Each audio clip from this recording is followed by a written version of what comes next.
नमस्कार। अर्थशास्त्र के एक महत्वपूर्ण टॉपिक पर आपका हार्दिक स्वागत है।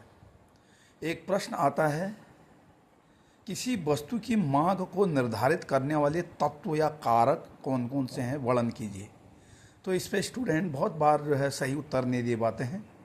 मांग को निर्धारित करने वाले तत्व निम्नलिखित हैं। वस्तु की मांग सामान्यतः किसी वस्तु की मांग की मात्रा उस वस्तु की मात्रा पर आश्रित होती है। अन्य बातें समान रहने पर कीमत के कम होने पर मांग बढ़ती है तथा कीमत के बढ़ने पर मांग घटती है।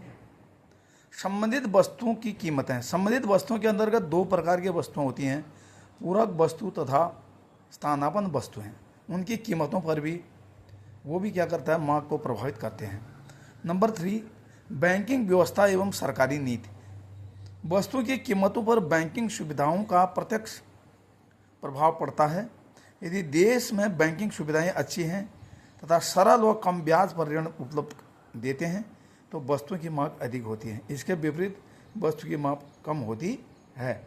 उपभोक्ता की आय, उपभोक्ता की आय में वृद्धि होने पर सामान्य वस्तुओं की मांग बढ़ जाती है और निम्न कोटि की वस्तुओं की मांग घट जाती है, और आय कम होने पर उपभोक्ता की सामान्य वस्तुओं के लिए मांग घट जाती है और निम्न स्तरीय वस्तुओं की मांग बढ़ जाती है। उपभोक्ता की रुचि तथा फैशन, उपभोक्ता की रुचि तथा फैशन भी वस्तु की मांग को प्रभावित करती है। यदि किसी उपभोक्ता या परिवार के सदस्य की रुचि वस्तु विशेष के लिए अधिक होती है तो सामान्यतः ऐसी वस्तुओं की मांग अधिक होती है। कभी कभी किसी वस्तु का फैशन में चलन बहुत अधिक होता है तो इसमें मांग बढ़ जाती है। विज्ञापन तथा प्रदर्शनकारी प्रभाव, किसी वस्तु की मांग पर विज्ञापनों का बहुत अधिक प्रभाव पड़ता है। यदि उपभोक्ताओं को किसी विज्ञापन को बार बार दिखाया जाता है तो विज्ञापन उपभोक्ता के मस्तिष्क पर गहरा प्रभाव डालता है तथा उपभोक्ता विज्ञापन के कारण उस वस्तु को पहले की तुलना में अधिक मांग करता है। आय का वितरण, यदि किसी देश की अर्थव्यवस्था में मुद्रा का वितरण समान है तो ऐसी अर्थव्यवस्था में वस्तुओं की मांग अधिक होती है। इसके विपरीत आय के वितरण असमान हो तो आय का अधिकांश भाग कुछ व्यक्तियों के हाथों में केंद्रित होता है तो इससे वस्तुओं की मांग कम होती है। जलवायु तथा समाज के रीति रिवाज, किसी देश में मौसम, रीति रिवाज, त्योहार तथा विभिन्न परंपराएं भी वस्तु की मांग को प्रभावित करते हैं।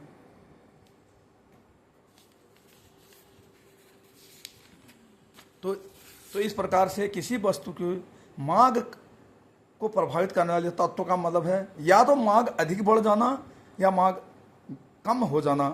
किन वजहों से मांग का अधिक हो जाना, किन वजहों से मांग का घट जाना, इसी को मांग को प्रभावित करने वाले तत्व कहा जाता है। और भी बहुत सारी चीज़ें हैं। तो वीडियो अगर अच्छा लग रहा है तो उससे आप प्रश्न पूछ सकते हैं, शेयर कर सकते हैं, कमेंट कर सकते हैं।